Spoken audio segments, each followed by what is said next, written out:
நெல்லையில் 67.25 கோடியில் அமைக்கப்படும் பொருணை அருங்காட்சியகத்தில் இறுதிக்கட்ட பணிகள் மும்முரமாக நடைபெற்று வருகிறது. முதலமைச்சர் மு.க.ஸ்டாலின் திறந்து வைக்கிறார். தமிழர்களின் தொன்மையான நாகரிகத்தை உலகறிய செய்யும் வகையில் ஆதிச்சநல்லூர், சிவகலை, கொற்கையில் நடைபெற்ற அகழாய்வில் கிடைத்த பழங்கால தொல்பொருட்களை காட்சிப்படுத்த நெல்லை பாளையங்கோட்டை ரெட்டியார்பட்டி மலைப்பகுதியில் 67.25 கோடி மதிப்பீட்டில் பொருணை அருங்காட்சியகம் அமைக்க முதலமைச்சர் மு.க.ஸ்டாலின் கடந்த 18/5/2023 அன்று அடிக்கல் நாட்டினார்.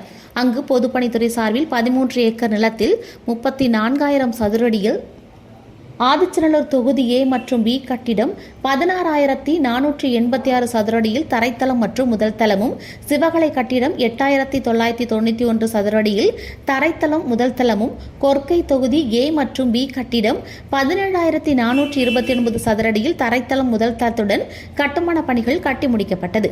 மேலும் இயற்கை சூழலில் பழங்கால பொருட்களை மக்கள் பார்வையிட வரும் வகையில் புல்வெளியுடன் அழகு செடிகள், பூஞ்செடிகள் அழகுற அமைக்கப்பட்டுள்ளன.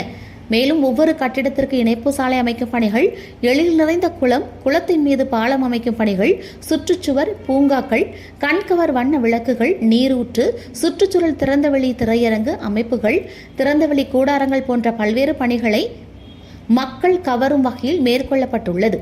வயதானவர்கள் சென்று பார்க்கும் வகையில் பேட்டரியால் இயங்கும் வாகன வசதியும் செய்து தரப்பட உள்ளது.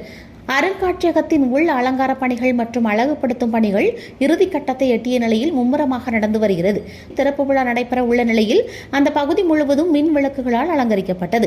எனவே இரவில் அருங்காட்சியகங்கள் அலங்கார மின் விளக்குகளால் ஒளிர்கின்றன. இதனால் அந்த வழியாக 4 வழிச்சாலையில் செல்கின்ற மக்கள் இந்த பணிகளை பார்த்து செல்கின்றனர். அருங்காட்சியக இறுதிக்கட்ட பணிகள் முடிந்து வருகிற நிலையில் முதலமைச்சர் மு.க.ஸ்டாலின் இதனை திறந்து வைத்து பேட்டரி கார் மூலம் பழங்கால தொல்பொருட்களை பார்வையிடுகிறார்.